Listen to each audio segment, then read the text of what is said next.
Bismillahirrahmanirrahim. Assalamualaikum warahmatullahi wabarakatuh. Selamat pagi anak-anak. Selamat berjumpa kembali dengan Ibu di sini. Kita lanjutkan kembali di pertemuan ketiga ini di pelajaran IPA ya. Sebelum kita lanjutkan ke materi mengenai besaran dan satuan, Ibu akan membahas terlebih dahulu tugas minggu lalu, yaitu membandingkan satuan baku dan satuan tidak baku dalam kehidupan sehari-hari. Banyak yang japri tidak sulit menjawab, pusing dan sebagainya. Padahal kalau kalian mendengarkan dengan teliti videonya ya diulang-ulang, di situ sudah jelas instruksinya. Ukurlah satu benda di rumahmu. Satu benda, berarti hanya satu benda ya. Contohnya meja ya. Kemudian di sini nama di sini adalah nama orang ya. Misalnya di rumah ada kamu, ibumu, ayahmu ya. Kemudian kamu, ibumu dan ayahmu mengukur ya meja tersebut dengan satuan baku mistar dan dengan satuan tidak baku jengkal. Jengkalnya, jengkal kamu, jengkal ibumu, jengkal ayahmu. Nah, dengan mistar, hasilnya tentu saja akan sama. Misalnya, meja tersebut panjangnya 140 cm. Kemudian kalau jengkal, kemungkinan berbeda ya jengkalmu dengan ibumu dan ayahmu. Misalnya, nah kesimpulannya sebagai berikut ya. Silahkan kalian baca-baca dan ulang-ulang video ini kalau masih belum mengerti. Nah itu pembahasan soal minggu lalu ya. Kita lanjutkan. Jadi pentingnya satuan baku antara lain untuk memudahkan berkomunikasi. Satuan dibuat baku atau standar yakni dalam sistem internasional atau disingkat SI. Kemudahan lainnya sistem ini kelipatan bilangan 10 atau metrik ya. Syarat-syaratnya untuk satuan standar atau satuan baku yang baik adalah yang pertama, satuan yang ditetapkan tidak akan mengalami perubahan oleh pengaruh apapun. Ya, dari dulu sampai sekarang satuan-satuan yang baku ya sentimeter, meter itu sama. Kemudian yang kedua, satuan yang ditetapkan harus berlaku di semua tempat dan setiap saat. Jadi dimanapun kalian belajar, mau di luar negeri, mau di dalam negeri, mengenai satuan baku ini sama ya, sentimeter, kilometer, hektometer, semuanya sama di seluruh dunia. Kemudian yang ketiga, satuan yang ditetapkan harus mudah ditiru. Jadi mudah kita tiru di berbagai belahan dunia manapun. Kita masuk ke materi yang selanjutnya yaitu mengenai besaran dan satuan. Sudah siap? Ya, kita langsung yang pertama mengenai besaran ya. Apa itu besaran? Ya, benda atau hal lain yang dapat diukur itu disebut besaran. Nah, kemudian hal-hal yang tidak dapat diukur itu bukan besaran. Nah, besaran di sini adalah besaran fisika, yaitu besaran yang dapat diukur seperti panjang meja dan jarak loncatan. Contoh lainnya apa ya? Tinggi badan ya, itu besaran bisa diukur. Kemudian yang bukan besaran itu yang bagaimana? Besaran yang tidak dapat diukur, yakni kasih sayang orang tua kepada anaknya atau sifat-sifat manusia lainnya, misalnya sedih, marah, nah itu tidak bisa diukur. Jadi ingat ada besaran fisika dan juga ada bukan besaran atau non fisika. Nah, apa yang dimaksud dengan besaran? Tadi besaran itu adalah sesuatu yang dapat diukur dan dinyatakan dengan angka. Ya. Tadi bisa dinyatakan dengan angka panjang meja 140 cm. Angkanya yang mana? Angkanya 140. Satuannya yang mana? Cm. Besarannya yang mana? Panjang meja. Nah, itu besaran ya. Kemudian ada dua macam besaran. Yang pertama besaran pokok, yaitu besaran yang tidak diturunkan dari besaran lain. Yang kedua besaran turunan, besaran yang diturunkan dari besaran lain. Selanjutnya satuan. Nah, Satuan adalah tolak ukur atau acuan dari suatu besaran. Ada dua macam satuan. Nah, ini harus kita pahami betul-betul ya. Yang pertama, satuan sistem MKS. Biasa disingkat MKS. M-nya meter, K-nya kilogram, S-nya sekon. Jadi bila ditambah dengan satuan dari besaran-besaran pokok lainnya, dinamakan juga sebagai satuan sistem internasional. Jadi kalau ada pertanyaan, rubahlah ke dalam satuan SI. Nah, berarti ke dalam satuan MKS. Kalau untuk panjang, masa waktu. Ya. Kemudian satuan yang kedua yaitu sistem CGS. Ya. C-nya sentimeter, G-nya gram, S-nya sekon. Jadi kalau ada pertanyaan, rubahlah ke dalam satuan sistem CGS. Nah, berarti rubah kalau panjang ke sentimeter, kalau masa ke gram, kalau waktu ke sekon atau detik ya. Sekon itu detik ya. Nah, itu untuk satuan.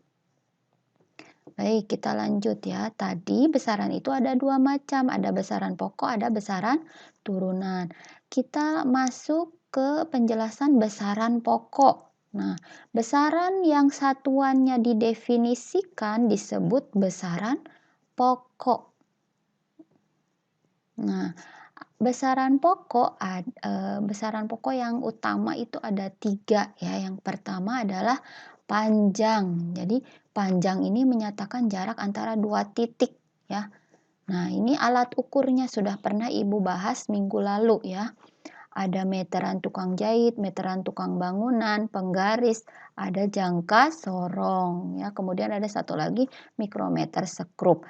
Nah, itu adalah alat ukurnya. Kemudian massa ya. Massa untuk besaran pokok yang kedua adalah massa. Nah, massa ini adalah jumlah materi yang terkandung dalam suatu benda ya, disebut massa benda. Jadi dalam SI massa diukur dalam satuan kilogram atau disingkat kg. Ya, misalnya massa tubuhmu 52 kg. Massa seekor kelinci 3 kg, massa kantong gula 1 kg. Nah, itu massa benda ya. Alat ukurnya minggu lalu sudah dijelaskan ada timbangan ya, ada timbangan dacin, ada timbangan di laboratorium, ada timbangan digital di supermarket. Nah, konversi yang umum biasa kita pakai ya di kehidupan kita sehari-hari itu 1 ton itu sama dengan 10 kuintal. Kemudian sama dengan 1000 kilogram. Kemudian 1 kilogram itu 1000 gram. 1 gram sama dengan 1000 miligram. Nah, ini konversi satuan yang biasa digunakan di kehidupan kita sehari-hari. Misal beli tomat 1 kilogram ya, berarti 1 kilogram itu 1000 gram. Nah, nanti kita pelajari konversi ini lebih lanjut ya. Kemudian yang ketiga, besaran pokok yang utama yang ketiga yaitu waktu ya. Jadi waktu adalah selang antara dua kejadian atau dua peristiwa. Ya, misalnya waktu hidup seseorang dimulai sejak ia dilahirkan hingga meninggal ya. 1 hari 24 jam.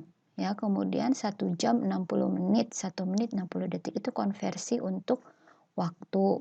Alat ukurnya apa? Minggu lalu sudah dijelaskan, ada jam digital, ada jam analog ya. Lanjut. Nah, berdasarkan uraian di atas dapat disimpulkan bahwa panjang, massa dan waktu merupakan besaran pokok. Nah, berdasarkan hasil konferensi umum mengenai berat dan ukuran ke-14 tahun 1971, sistem internasional disusun mengacu pada 7 besaran pokok. Jadi selain yang 3 tadi, ada 4 lainnya ya, jadi 7. Nah, 7 besaran pokok ini tercantum pada tabel 1.2 yang ini. 4 besaran pokok yang lain akan dipelajari pada bab-bab berikutnya. Jadi yang akan kita pelajari sekarang itu masa panjang waktu. Nah, inilah 7 besaran pokok. Jadi besaran pokok itu hanya ada 7. Ada panjang, massa, waktu, kuat arus, suhu, jumlah zat, intensitas cahaya. Nah, supaya cepat menghafalnya, ada jembatan keledai ya yang bisa kalian pakai ya. Pokok ini bisa dibuat jembatan keledai. Pawai suka maju, pa-nya panjang, wa-nya waktu, i-nya intensitas cahaya, su-nya suhu, ka-nya kuat arus, ma-nya massa, ju-nya jumlah zat. Ya, jadi gampang kan? Jadi kalian bisa menggunakan cara lain ya, jembatan keledai yang lain bisa disingkat menjadi apa? Silahkan. Untuk memudahkan menghafal 7 besaran pokok. Jadi selain yang 7 ini, ya besaran selain yang 7 ini berarti termasuk ke dalam besaran turunan tadi pokoknya. Lanjut. Nah, inilah tangga konversi panjang dan massa. Ya. Kalian sudah mengenal ini di sekolah dasar. Ini tangga konversi panjang, ini tangga konversi massa. Bedanya hanya sedikit ya. Kalau panjang ingat tadi meter ya. Satuan sistem SI-nya. Kemudian kalau massa gram. Nah, patokannya itu ya. Panjang meter, massa gram. Nah, mulai dari kilometer, hektometer, dekameter, meter, desimeter, sentimeter, milimeter. Kemudian untuk tangga konversi massa, kilogram, hektogram, dekagram, gram, desigram, sentigram, miligram. Nah, sudah hafal belum? Kalau belum hafal, kalian bisa buat jembatan keledainya. Ya, contoh untuk tangga konversi panjang. Kucing hitam dalam mobil, desi centil, mondar mandir. Kita nyanyiin kayak cicak-cicak di dinding ya. Kucing hitam dalam mobil, desi centil, mondar mandir.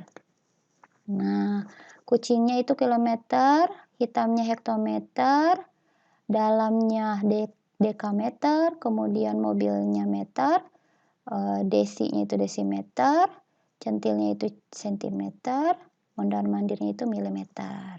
Gampang kan? Jadi gampang diingat supaya kalian susunannya tidak salah. Nah, kalau setiap anak tangga ini kalau turun itu nilainya 10 dikali 10. Jadi setiap anak tangga ini nilainya 10. Ya, kalau turun dikali 10, kalau naik dibagi 10. Kemudian untuk tangga konversi massa sama supaya kalian tidak lupa dan memudahkan kalian mengingat, kita buat jembatan keledainya ya. Kalau tadi kucing hitam ya dalam mobil, nah bedanya cuma dikit ya. Nyanyiin cicak-cicak di dinding juga. Kucing hitam dalam got, desi centil mondar mandir.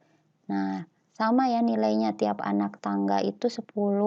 Kalau turun dikali 10, kalau naik dibagi 10. Nah, misalnya 1 kilometer itu 1000 meter. Coba lihat ya. Ini 1 kilometer itu 1000 meter. Ingat, turunnya 3 anak tangga. 1, 2, 3. Nah, berarti 10 kali 10 kali 10. 10 kali 10 kali 10. Berarti berapa? 1000 meter. Jadi 1 kilometer itu 1000 meter. Kemudian 1 sentimeter berapa meter? Nah, ini sentimeter. Tadi kalau naik dibagi ya. Naiknya berapa anak tangga? 1, 2. Berarti dibagi 10 kali 10. Berarti 1 dibagi 100. Atau 1 cm itu 1/100 atau 0,01 meter. Gampang kan? Ya, nanti kalian harus bisa konversinya ya. Kalau belum mengerti, kalian bisa ulang-ulang terus di sesi video yang ini ya. Penjelasan konversi panjang dan massa. Lanjut. Nah ini tadi alat ukur panjang juga ya, yaitu jangka sorong. Jadi selain penggaris ada jangka sorong, dan ada mikrometer skrup. Nah, ini merupakan contoh alat ukur panjang yang memiliki ketelitian yang berbeda. Fungsinya juga berbeda.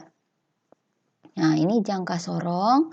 Jangka sorong adalah alat pengukur panjang dan biasa digunakan untuk mengukur diameter suatu benda. Nah, ini ada ada rahang ini yang besar ini untuk mengukur diameter luar. Nah, ini yang kecil yang atas ini untuk mengukur diameter dalam. Contohnya diameter dalam botol. Kemudian ini diameter luar botol. Kemudian ini Kemudian mikrometer skrup. Nah, mikrometer skrup biasa digunakan untuk mengukur benda-benda yang tipis seperti seperti ketebalan kertas. Ya, itu sangat tipis kan ya. Nah, ini milimeter ya, ketelitiannya ini dalam milimeter. Nah, ini alat ya, kalian lebih paham mengenai jangka sorong, penggunaan jangka sorong dan mikrometer skrup. Kita lihat video berikut ya. Kita bertemu kembali, saya Pak Yan, di mana sekarang kita akan membahas jangka sorong. Ini adalah materi yang biasanya keluar di ujian nasional ataupun di ujian akhir sekolah. Saya punya contoh soal seperti ini adik-adik, di mana jangka sorong itu terdiri dari dua skala.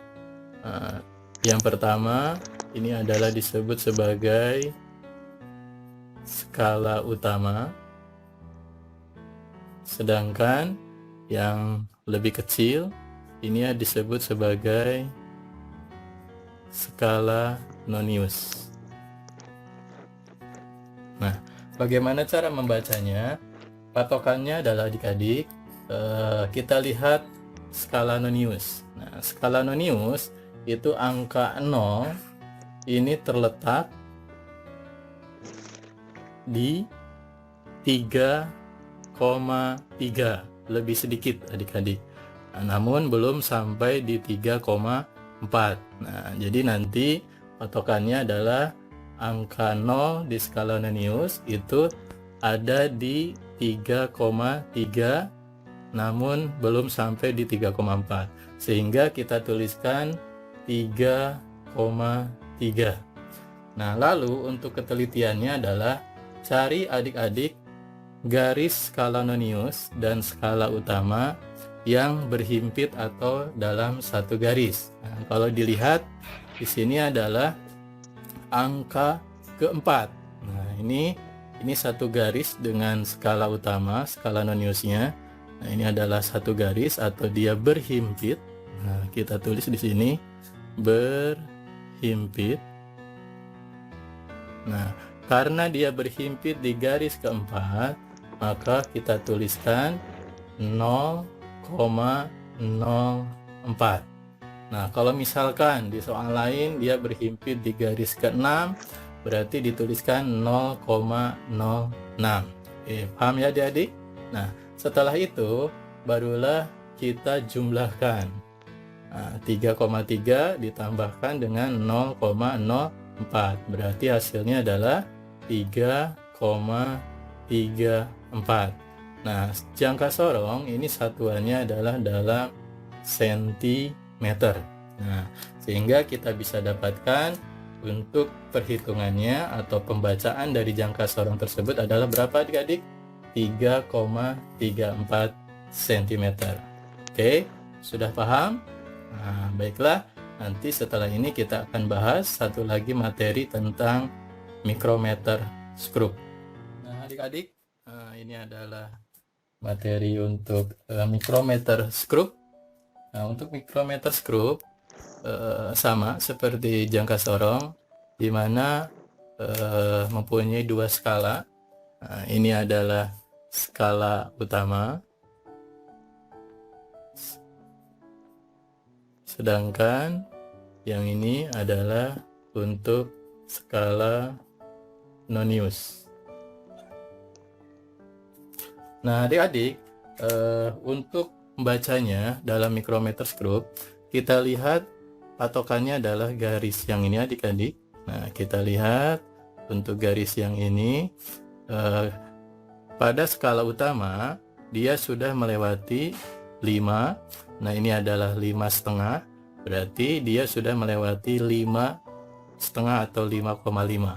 Nah, kalau misalkan garis ini adalah masih di sekitar sini melewati 5, maka kita tulis 5. Nah, tapi karena dia sudah melewati 5,5 atau 5,5, berarti kita tuliskan 5,5. Nah, untuk ketelitiannya adik-adik, nah, kita lihat garis pada skala utama, dia berhimpit dengan skala nonius pada garis ini adalah garis ke-20, ini adalah garis ke-21, dan ini adalah garis ke-22. Nah, berarti dia berhimpit di garis ke-22. Nah, ini 22.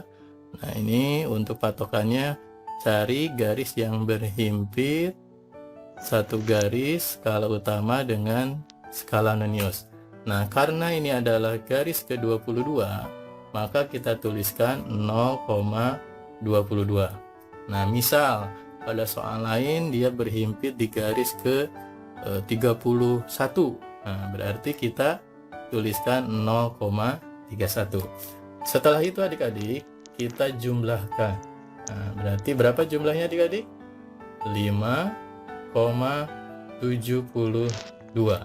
Nah, untuk satuan dari mikrometer skrup ini adalah milimeter. Nah, sehingga kita dapatkanlah dalam pembacaan mikrometer tersebut adalah 5,72 milimeter. Nah, itu penjelasan untuk jangka sorong dan mikrometer skrup. Gampang kan? Kalau kalian masih belum paham, kalian bisa ulang-ulang lagi di video ini ya. Nah, selanjutnya besaran turunan. Tadi ya, besaran turunan adalah besaran yang diturunkan dari besaran lain ya. Contohnya ada luas, volume, konsentrasi, laju pertumbuhan, frekuensi denyut nadi, produktivitas lahan pertanian. Contoh cara mengukur benda yang bentuknya tidak teratur ya. Contohnya batu, tinggal dimasukkan ke dalam air ya. Ada gelas ukur seperti ini ya. Nah, kemudian masukkan air. Nah, nanti setelah batunya dimasukkan, lalu air yang keluar ya, air ada yang keluar. Nah, ini berarti volume dari batunya. Tugasnya apa ya? Penasaran ya tugasnya? Nanti siap-siap ya tugasnya. Kalian bisa kumpulkan paling lambat boleh ya, paling lambat hari Kamis ya, hari Kamis pagi. Jadi masih banyak waktu. Ada 3 soal di sini. Kalau kalian memperhatikan tadi penjelasan Ibu dari awal, konversi satuan panjang ya, dan konversi kemudian konversi massa, satuan massa. Silahkan kalian isi ya di sini. Sudah disampaikan tadi. Jadi ingat kalau turun itu dikali 10, kalau naik dibagi 10. Kemudian yang kedua ini pakai jangka sorong. Tadi ingat ya, yang dilihat adalah skala noniusnya. Kemudian cari yang berimpit antara skala nonius dan skala utama. Ya, silakan lihat lagi di video tadi. Kemudian yang ketiga menggunakan mikrometer skrup. Nah, berapa ya? Nah, lihat skala utamanya, kemudian cari yang berimpit skala utama dengan skala noniusnya. Tinggal dijumlahkan seperti video penjelasan tadi. Nah, itu mungkin pertemuan kali ini. Terima kasih atas perhatiannya. Tetap sehat. Wassalamualaikum warahmatullahi wabarakatuh.